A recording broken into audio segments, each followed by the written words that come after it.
জ্বালানি নিশ্চিত না করেই একের পর এক বিদ্যুৎ কেন্দ্র নির্মাণ করেছে শেখ হাসিনার সরকার। চাহিদাকেও বিবেচনা নেওয়া হয়নি। এছাড়া ডলার সংকটের কারণে জ্বালানি সরবরাহ না থাকায় উৎপাদন কমেছে বিদ্যুৎ কেন্দ্রগুলোতে। একই সঙ্গে জ্বালানির আমদানি নির্ভর এ খাতে বেসরকারি বিদ্যুৎ কেন্দ্রগুলোর কাছে সরকারের বকেয়াও বাড়ছে। ফলে চাহিদা মতো বিদ্যুৎ উৎপাদন হচ্ছে না।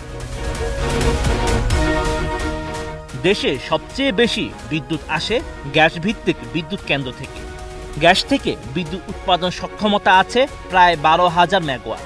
আগে 6,500 মেগাওয়াট পর্যন্ত বিদ্যুৎ উৎপাদন হয়েছে, অথচ এখন 5,000 মেগাওয়াটের বেশি বিদ্যুৎ উৎপাদন করা যাচ্ছে না বলে জানিয়েছে পিডিবি। কক্সবাজারের মহেশখালীতে দুটি ভাসমান এলএনজি টার্মিনালের মাধ্যমে দিনে গ্যাস আসে 110 কোটি ঘনফুট।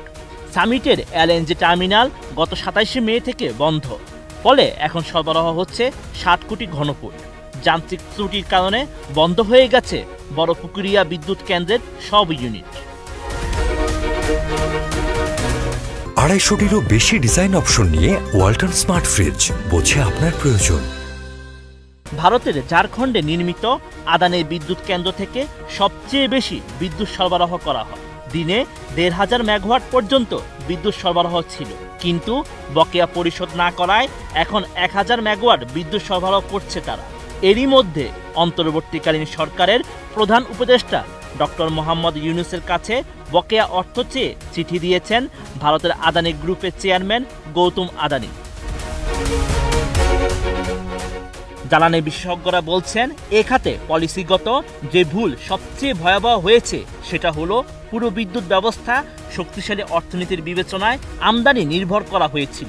শেখ হাসিনার সরকার অর্থনীতির একটি ভ্রান্ত ধারণার উপর ভিত্তি করে একের পর এক বিদ্যুৎ কেন্দ্র স্থাপন করেছে।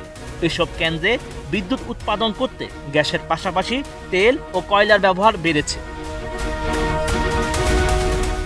বিশ্লেষকরা বলছেন, জ্বালানির এই আমদানি নির্ভরতার কারণে বিদ্যুৎ উৎপাদনে খরচ বেড়েছে, যা সরাসরি ডলারের উপর চাপ তৈরি করেছে। আমদানি নির্ভরতার সংকটের দৃষ্টান্ত হিসেবে 2022-23 সালকে উল্লেখ করেছেন বিশ্লেষকরা। জ্বালানি আমদানির জন্য অতিরিক্ত $13 বিলিয়ন খরচ হয় ওই বছর। ক্যাবের জ্বালানি উপদেষ্টা শামসুল আলম বলেন, এখন অন্যতম প্রধান সমস্যাই অর্থ সংকট।